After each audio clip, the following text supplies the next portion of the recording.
Hello, hello, hello, and welcome to this edition of A Quick Pint. Now, I've introduced you before to the concept of the spiteful mutant, so I don't want to have to repeat what that is. Please see videos past him. But I have received a number of criticisms of the concept of the spiteful mutant, and I would like to respond to these. The first is the argument that it is absolute nonsense to say that there are any genetic differences between religious people and non-religious people, or that there are any genetic differences between left and right. Well, that is, or differences in being adaptive. That is simply untrue. Those who collectively worship a moral God are more likely to be married, less likely to be divorced, and more likely to have children. Reference Michael Bloom, The Reproductive Benefits of Religious Affiliation. The lower rates of genetic, physical, and mental illness among these people. They live longer, and they're more likely to get over serious illnesses, and they have lower morbidity. Reference H. Koenig, Religion, Spirituality and Health, the Research and Clinical Implications. Religiousness is there's therefore a cognitive bias. It is the evolutionary norm. Consistent with this, atheism is associated with markers of mutation such as left-handedness, autism, poor physical health, poor mental health, and being physically asymmetrical.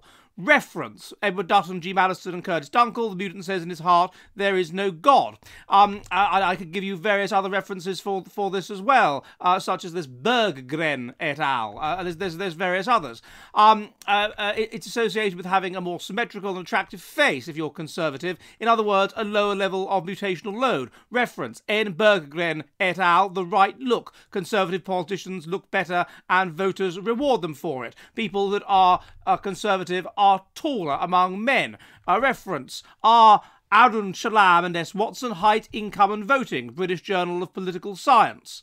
The thing above was in the Journal of Politics and Economics, and so on. So there is lots of evidence there are differences in genetic health between people that are left-wing and people that are right-wing. So that's the first problem refuted. The second counter-argument that is given is that the concept of the spiteful mutant is somehow insulting, that it's an appeal to insult, that it's verbal violence, and therefore it's just as bad as using a term like racist or whatever.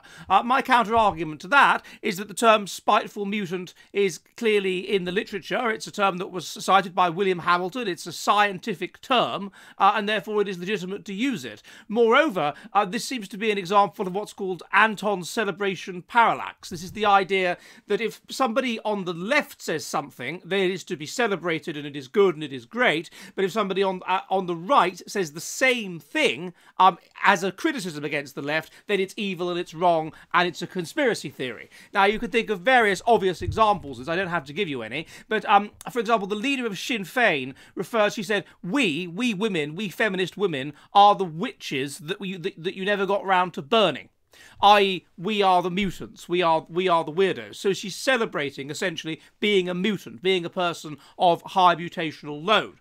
Similarly, people who are on the left will do things to indicate that they are something non-human. They will dye their hair unnatural colours, blue or whatever. They will dress in unnatural ways. They are implicitly stating, we are a bit different from humans, we are a bit abnormal, we are a bit strange. They are celebrating being strange, being unusual, being essentially mutants. Not only that, people on the left will talk about the importance of genetic diversity even when it comes to things like disability. And they'll talk about ableism, and they'll say that we shouldn't abort children that have Down syndrome because they make an important contribution to the genetic diversity of the population. So what they are celebrating is high mutational load. They're saying it's a good thing, and yes, we people that are leftists, we celebrate high mutational load, we have high mutational load is great. But when someone who they see as their enemy says it, when I say it and imply that it's a bad thing, then they don't like it, then it's a conspiracy theory, then it's an insult, then it's terrible or whatever.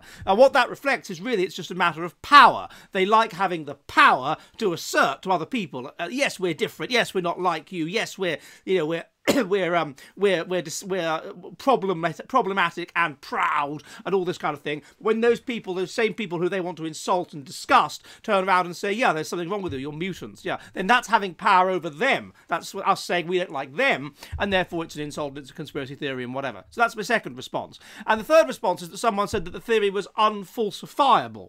Now, because I could give examples of right-wing spiteful mutants, or I could give examples of good-looking left-wing people. Therefore, it's unfalsifiable. That doesn't make sense at all.